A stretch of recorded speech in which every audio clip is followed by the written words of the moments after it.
کی طرف سے، آپ کے بچوں کی طرف سے، ہمارے نوجوانوں کی طرف سے ختم نبوت پہ عملی ایمان کا وہ مظاہرہ ہوگا، یعنی ثبوت ہوگا کہ آپ اس پہ عملی ایمان رکھتے ہیں. تو اسی کے لیے ہم نے یہ فارم 3 انٹرنیشنل کالج بنایا. اور اب پاکستان میں تو یہ پہلا ادارہ ہے. ہم نے اس کی پہلی بنیاد رامپور انڈیا میں رکھی تھی. اب الحمدللہ ہمیں وہاں 5 سال ہو گئے ہیں. یعنی یہ ٹرانس نیشنل ادارہ ہے، یہ بین الاقوامی ادارہ ہے. اس سے پہلے امریکہ میں، کینیڈا میں، یورپ کے بعض ممالک میں فارم 3 پہلے سے قائم ہے. فارم 3 آپ جانتے ہی ہوں گے کہ اس فارم 3 کے یعنی یہ پام کے درخت کا تعلق اصحاب صفہ سے ہے. اصحاب صفہ وہ طلبہ تھے، حضرت محمد صلی اللہ علیہ وآلہ وسلم کے وہ قریب ساتھی تھے جو ادھر ادھر سے علم سیکھنے کے لیے اکٹھے ہو گئے تھے ایک جگہ پہ. تو ان کا یہ علامت ہے اصحاب صفہ. تو یہ ادارہ امریکہ میں، کینیڈا میں، مختلف ملکوں میں کام کر رہا ہے. ہم اس کو پھر انڈیا میں لے کے آئے رامپور میں. دوسرا یہاں پہ ہے. تیسرا اب ہم انشاءاللہ اگست میں سٹارٹ کر رہے ہیں انڈیا کے ہی ایک دوسرے ایریا میں، تامل ناڈو، رامپور میں، جہاں سے ہم نے یہ ایشیا کی طرف، جنوبی ایشیا کی طرف سٹارٹ کیا. یہ علی برادران کا گھر تھا. مجھے انہوں نے کہا تھا کہ جان بیٹا خلافت پہ دے دو. وہ خاتون ان کے بچے تھے علی برادران، یہ ان کا شہر تھا. انہی کی جگہ پہ ہم نے وہاں پہ یہ سٹارٹ کیا. اور اب یہ پاکستان میں یہ اس کے لیے میرے والد نے جگہ دے دی. اب تامل ناڈو میں ہمیں کسی نے جگہ دے دی تو ہم تامل ناڈو جا رہے ہیں. بہاولپور میں ہم نے کسی نے جگہ دے دی تو ہم بہاولپور میں بھی اب جا رہے ہیں. بلکہ وہ صاحب یہاں بیٹھے ہوئے ہیں جنہوں نے بہاولپور میں ادارے کے لیے جگہ دی. تو اس کا مقصد کیا ہے؟ یعنی آپ یہ ختم نبوت پہ عملی یقین کا یہ بچے اظہار کیسے کریں گے؟ کیا یہ اس کے لیے مختلف طریقے ہیں. ہمارے مدارس بہت عرصے سے دین کے حوالے سے کام کر رہے ہیں. جو روایتی مبلغین ہیں وہ بھی دنیا بھر میں کام کر رہے ہیں. لیکن معاملہ یہ ہے کہ جو میری طرح کے لوگ ہیں، جو مغرب سے پڑھے ہیں یا مغرب میں پڑھاتے ہیں، ان کا بدقسمتی سے ہمارے دینی طبقے سے ایک روایتی فاصلہ بڑا گہرا موجود ہے. تو اس فاصلے کی وجہ سے ہمارے علماء کی، ہمارے روایتی علماء کی بات برازیل کے لوگ یا کینیڈا کے لوگ یا امریکہ کے لوگ نہیں سنیں گے. اور اب دنیا میں وہ فل ٹائم مبلغین کی شاید دنیا اتنی تیز ہو گئی ہے، دنیا اتنی کمپیٹیٹو ہو گئی ہے کہ وہ گنجائش باقی نہیں رہی.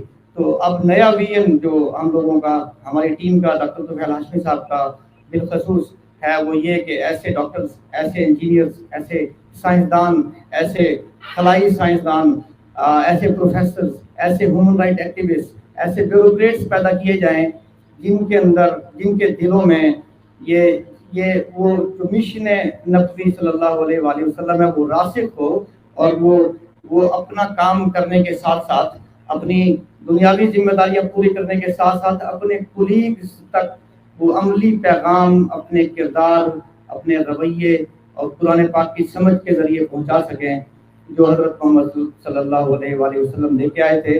جیسے میں اس کی آپ کو ایک مثال دوں، میں جن صاحب کے پیچھے نماز پڑھتا ہوں، یعنی میری مسجد میں جو امام ہیں، انہوں نے مجھے اپنی ایک سرجری دکھائی، آپریشن دکھایا جو انہوں نے کیا تھا.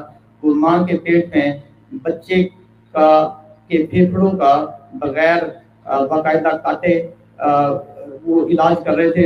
1 گھنٹے میں انہوں نے سرجری کر لی اس کی، اور وہ دوبارہ اینڈوسکوپک ٹیوب کے ذریعے بچے کے منہ میں سے کے ذریعے پھیپھڑوں میں بھیجا، اور بچہ ماشاءاللہ ٹھیک ہو گیا. یعنی کہنے کا مطلب یہ ہے کہ ہمیں ایسے سائنسدان اور ایسے ڈاکٹرز پیدا کرنے ہیں، لیکن وہ ساتھ میں میری مسجد کا امام بھی ہے. اور ہم در حقیقت ایسے ہی تھے. اسلام در حقیقت ایسا ہی تھا. ابن الحسن، الکندی، الفارابی، ابو علی سینا، یہ سب کے سب لوگ سائنسدان تھے، اور ساتھ میں مبلغین بھی تھے. اور یہی وہ دور تھا جس دور میں اسلام پوری دنیا میں بہت تیزی سے پھیل رہا تھا. تو ہمیں بعد میں انگریز نے ہماری تباہی کے لیے در حقیقت وہ مدارس کو یعنی ان کی جو جائیدادیں، ان کے جو اوقاف تھے وہ لے کے انہیں در بدر ہونے پہ مجبور کر دیا. اور اس کی وجہ سے ہمارے یعنی مدارس کے، ہمارے مبلغین کے اور عام لوگوں کے درمیان میں فاصلہ بڑھتا چلا گیا. تو ہم یہ چاہتے ہیں کہ دوبارہ پھر سے جو مبلغین ہیں وہ ابو علی سینا، الکندی، الفارابی کی طرح کے بنے. میں نے ایک لسٹ دیکھی جو کہ جو مسلمانوں کا جو عظمت کا دور تھا، 133 لوگوں کی، 133 سائنسدانوں کی ایک لسٹ میری نظر سے گزری. سید عبداللہ طارق صاحب ہیں رامپور میں، انہوں نے مجھے وہ لسٹ دکھائی. سید عبداللہ طارق صاحب بہت بڑے مبلغ ہیں انڈیا میں، سینکڑوں لوگوں نے ان کے ہاتھ پہ اسلام قبول کیا، میرے استاد ہیں. مجھے وہ انہوں نے بتایا کہ وہ لسٹ ہم ذکر کر رہے تھے، اس میں صرف 13 لوگ اس دور میں دنیا کے سائنسدانوں میں صرف 13 یا 11، میری یادداشت اس معاملے میں ٹھیک نہیں ہے، غیر مسلم تھے. باقی سب کے سب مسلمان تھے. اور بدقسمتی یا خوش قسمتی جو بھی آپ اسے کہیے، وہ یہ دیکھیے کہ ان 13 لوگوں میں سے ان 13 کے 13 لوگوں نے ایران سے یا عراق سے وہ سائنس کی تعلیم حاصل کی تھی. یہ ابو علی سینا کے دور کی بات ہے. اور وہ وقت دیکھیے آپ کے اسلام کتنی تیزی سے پھیل رہا تھا. تو ہمیں واپس اسی دور کی طرف، اسی علم نافع کی طرف جانے کی ضرورت ہے. ہم اکثر یہاں تقاریر میں بھی اکثر بات کرتا ہوں دینی تعلیم اور دنیاوی تعلیم کی. ہماری مجبوری ہے کہ ہم ایسے بات ہمیں کرنی پڑتی ہے، ورنہ اسلام بالخصوص قرآن پاک دینی اور دنیاوی تعلیم کے فرق کی بات نہیں کرتا. یہاں قرآن صرف ایک فرق کی بات کرتا ہے، اور وہ ہے علم نافع یا علم غیر نافع. تو جب اگر میں آپ سے کہوں کہ آپ یعنی اسلام کی نظر میں دین علم نافع ہے، علم نافع کی تخلیق ہے، تو اگر میں آپ سے کہوں کہ فزکس کا علم کیا آپ اس کو دینی کہیں گے یا غیر دینی، تو آپ بڑی آسانی سے بتا سکتے ہیں کہ فزکس ایک دینی علم ہے یا کیمسٹری ایک دینی علم ہے. یعنی ہمیں علم کی واپس اسی معراج کو پہنچنا ہوگا اگر ہم حضرت محمد صلی اللہ علیہ وآلہ وسلم کے نمائندہ بننے کی کوشش کرتے ہیں. ہر دور کی ایک ضرورت ہوتی ہے. بعض دور میں یعنی پاور پولیٹکس کا دور ہے یا جنگ و جدل کا دور ہے، تو اس وقت کی ضرورت شاید اسلحہ ہوگی. اب اس دور میں بالخصوص جب دنیا ایک گاؤں بننے جا رہی ہے، جو دور کی ضرورت ہوگی وہ علم ہوگا اور علم نافع. تو ہمیں بیسیکلی اس ادارے کا جو بنیادی مقصد ہے وہ علم نافع کی تخلیق کرنے والے، علم نافع کی پریکٹس کرنے والے مسلمان مبلغین پیدا کرنا، اور انہیں انٹرنیشنل بیوروکریسی میں بھیجنا، انہیں عدالتوں میں بھیجنا، انہیں جیسے ڈاکٹر طفیل ہاشمی صاحب فرما رہے تھے. یہ ہمارا مقصد ہے جو ہماری ٹیم کے ممبران نے مل کے دیکھا ہے. میں اپنی ٹیم میں بس سب سے چھوٹا ایک ممبر ہوں، سب سے کم عمر ممبر. ہمارے ساتھ جو سربراہان ہیں، آپ ان میں سے اکثر کو جانتے ہیں، ڈاکٹر طفیل ہاشمی صاحب جنہوں نے 100 کے قریب لوگوں کو اسلام میں PhD کی ڈگری دی.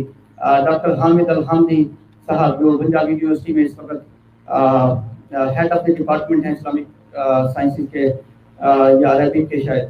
مولانا احمد شاہ جمالی صاحب ہیں، ان سے تو آپ لوگ اکثر واقف ہیں. انور قریشی صاحب ہیں، بشرا سلمان صاحبہ ہیں امریکہ سے. ڈاکٹر حماد صاحب ہیں آسٹریلیا سے. ڈاکٹر کہور صاحب ہیں چائنا سے.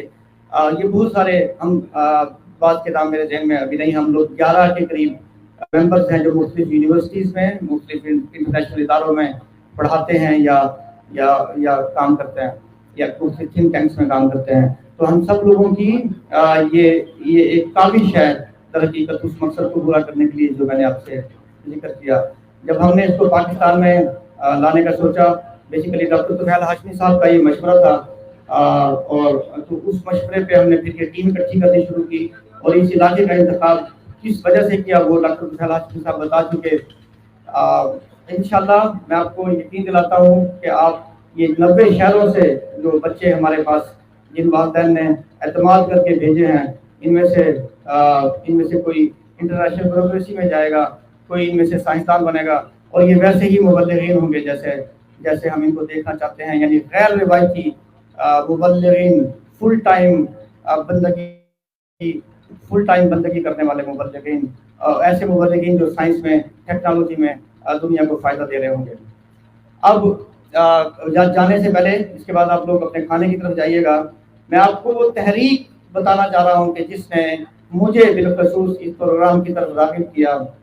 اس واقعے کو میں نے لکھا تو ایک صاحب ہیں طالب محمود سید، اور انہوں نے اس کو بول کے YouTube پہ ڈال دیا تھا. تو میں چاہتا ہوں کہ آپ اس واقعے کو سنیے گا، اس کے بعد آپ کھانے کے لیے چلے جائیے گا، اور پھر ہم باقی بچوں میں واپس آ کے ایوارڈ تقسیم کریں گے. یہ ایک ہچ ہائیکر تھا، یہ ایک جس سے میری ملاقات ہوئی. اس نے مجھے یہ آپ یوں سمجھیے کہ دین کا عملی مفہوم سمجھایا۔ یہ گورا تھا، صوفی گورا، جس کو میں نے لفٹ دی تھی لندن اونٹیریو جاتے ہوئے۔ وہاں سے اس سے مجھے یہ پیغام سمجھ میں آیا کہ آپ در حقیقت اللہ کی تمام صفات ہیں، جیسے رحمان کی صفت ہے، جیسے اللہ کے نام ہے الرحمن الرحیم المالک القدوس السلام المؤمن المہیمن العزیز الجبار، یہ سب کے سب ان تمام ناموں کی صفات ہیں، یہ اللہ تعالیٰ کی صفات ہیں۔ ہمیں ان صفات کی پیروی کا حکم ہے، ہمیں اللہ کی پیروی کا حکم ہے۔ تو اس کا مطلب یہ ہے کہ اگر آپ رحمان کی صفت پریکٹس کر رہے ہیں تو آپ کو بلا امتیاز رحمت بن کے دکھانا ہوگا۔ تو یہ کالج، یہ پام ٹری، یہ در حقیقت ایک ناٹ فار پروفٹ ادارہ ہے، اور یہ اللہ کی رحمان کی بلا امتیاز رحمت کی صفت کی پریکٹس ہے، اور یہ اس کی ایک کوشش ہے بیسیکلی، جو ہم انسانی جسم کی حدودوں کا یوز میں رہتے ہوئے جتنی اللہ کی صفات کو پریکٹس کر سکتے ہیں۔ یہ اسکالرشپس اور یہ سب کی سب چیزیں یہاں پہ، یہ بہت سارے جو ہمارے بورڈ ممبر ہیں، ان سب کی کاوشیں، اس کے پیچھے سب منافع کا لالچ نہیں ہے۔ ہم میں سے سب کے سب لوگ، ہم میں سے ہمارے بورڈ کے سب لوگوں میں سے، یعنی ہر شخص اتنی ماہانہ تنخواہ لیتا ہے جتنی سالانہ پاکستان کے وزیر اعظم کی تنخواہ ہے۔ تو یعنی ہم اس کو پیسے کے لیے نہیں کر رہے ہیں، ہم اللہ نے ہمیں اس سے تو آزاد کر دیا اس ضرورت سے۔ تو یہ سب کے سب اس پریکٹس کے لیے ہے، بلا امتیاز رحمت بننے کی پریکٹس۔ اور یہ بلا امتیاز رحمت کا یہ اصول میں نے جہاں سے سیکھا، اس کے لیے میں سید عثمان صاحب کو کہوں گا کہ وہ آڈیو چلا دیجیے۔